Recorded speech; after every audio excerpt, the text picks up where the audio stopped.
Hello and welcome to Simple Learning. So, this is my intro.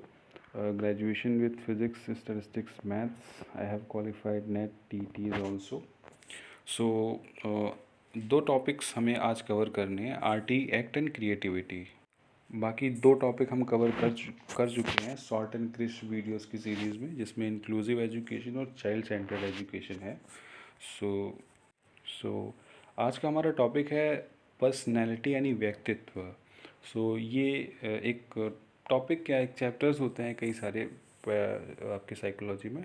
सबसे पहले देखते हैं कि व्यक्तित्व क्या है। कि origin from Latin word persona, जो एक लैटिन वर्ड परसोना है, उससे इस शब्द की उत्पत्ति हुई है।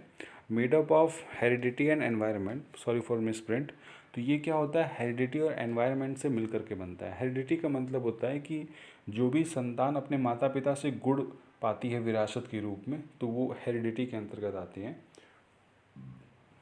और आपका क्या है, एनवायरनमेंट। एनवायरनमेंट जो होता है वातावरण, जिसमें कोई भी एक व्यक्ति रहता है, तो वो पूरा उसका एनवायरनमेंट कहलाता है। ठीक है। और जो पर्सोना वर्ड होता है वो मुखौटा होता है, ठीक है, या नकाब होता है। ठीक है। तो किसी व्यक्ति का जो एक बाहरी मुखौटा या नकाब है, वो क्या कहलाता है, उसकी पूरी पर्सनैलिटी बनती है। और पर्सनैलिटी के बनने में हेरिडिटी और एनवायरनमेंट का बहुत इंपॉर्टेंट एक रोल होता है। अब आते हैं कि टाइप्स ऑफ पर्सनैलिटी, यानी व्यक्तित्व कितने प्रकार का होता है। तो व्यक्तित्व के जब प्रकार की बात आती है तो पहला आता है इंट्रोवर्ट। इंट्रोवर्ट का मतलब होता है अंतर्मुखी। ठीक है। दूसरा आता है हमारा एक्सट्रोवर्ट। एक्सट्रोवर्ट का मतलब होता है हमारा बहिर्मुखी। ठीक है। तीसरा है हमारा एम्बीवर्ट यानी उभयमुखी। ठीक है। तो हम अपने सामान्य जीवन में भी देखते हैं कि कुछ लोग ऐसे होते हैं कि जो अपनी बातों को बहुत ज़्यादा शेयर नहीं करते हैं। ठीक है। अपने में रहते हैं। ठीक है। तो उन्हें अंतर्मुखी व्यक्तित्व का व्यक्ति कहा जाता है। एक्सट्रोवर्ट में वो लोग आ जाते हैं जिनके अंदर क्या है, वो बहुत ही समाज में बढ़ चढ़ के हिस्सा लेते हैं। ठीक है। और शामिल होते हैं हर चीज़ में आगे। ठीक है। उनकी एक्टिविटीज़ में अलग अलग करने में रुचि होती है। और एम्बीवर्ट ऐसे लोग होते हैं जिनमें ये दोनों ही तरह के इंट्रोवर्ट और एक्सट्रोवर्ट के गुण पाए जाते हैं। ठीक है।